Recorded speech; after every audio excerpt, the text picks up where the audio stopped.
that's what I need. Yeah, that's what I need. I've been sightseeing. I'm sore. I did like 8 miles one day walking. It was insane.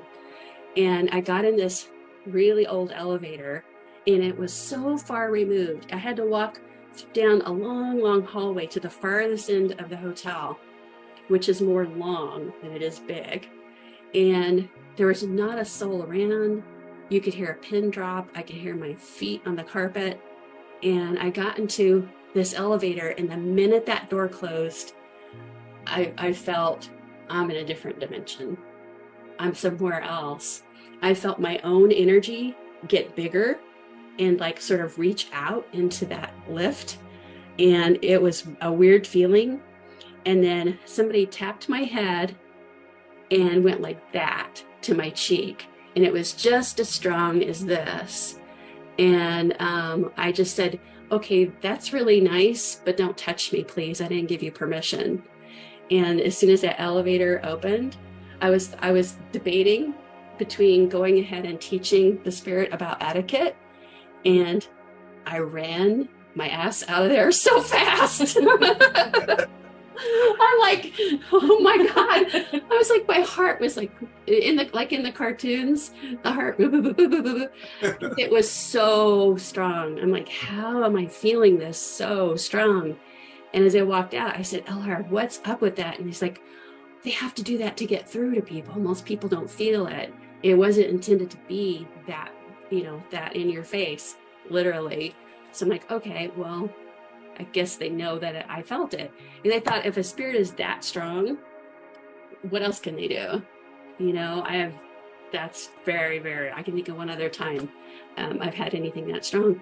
So I walked in and the receptionist is there, and she goes, you look like you've seen a ghost. And I said, well, I felt one. And she goes, oh, are you kidding me? Did you get touched and then lift? And I'm like, yes. And I mean, it was just like she told me. They have so many people coming in. They have employees come and go.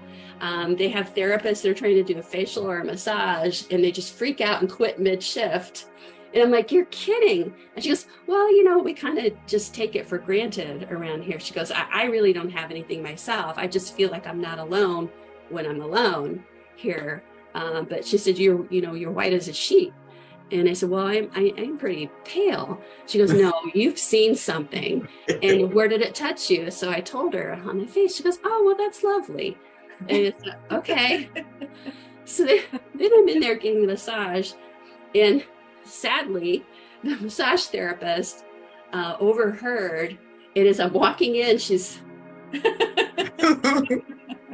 times. I'm like, oh no, I've been here a day and I've got a reputation. And she goes, I overheard, she goes, I feel them all the time. There's somebody sitting in the chair over there in the corner now. And I looked and I'm like, I didn't see anything or feel anything. But, who am I? Maybe they were just there, they left or whatever. So I just said, well, I feel like it's positive, but I have put the word out that I don't touch me. And she goes, okay, you think it's positive? I'm like, okay.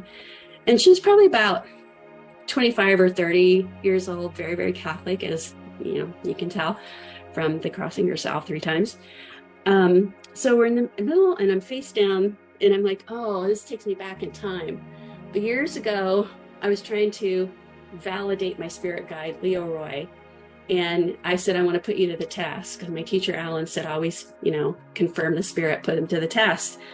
And Leo Roy had said, okay. And I said, I want somebody else to see you as clearly as I do and describe you. Well, it happened at a massage therapist. I had my face in the cradle and massage therapist was going, shh, shh, get away. And she described him to me.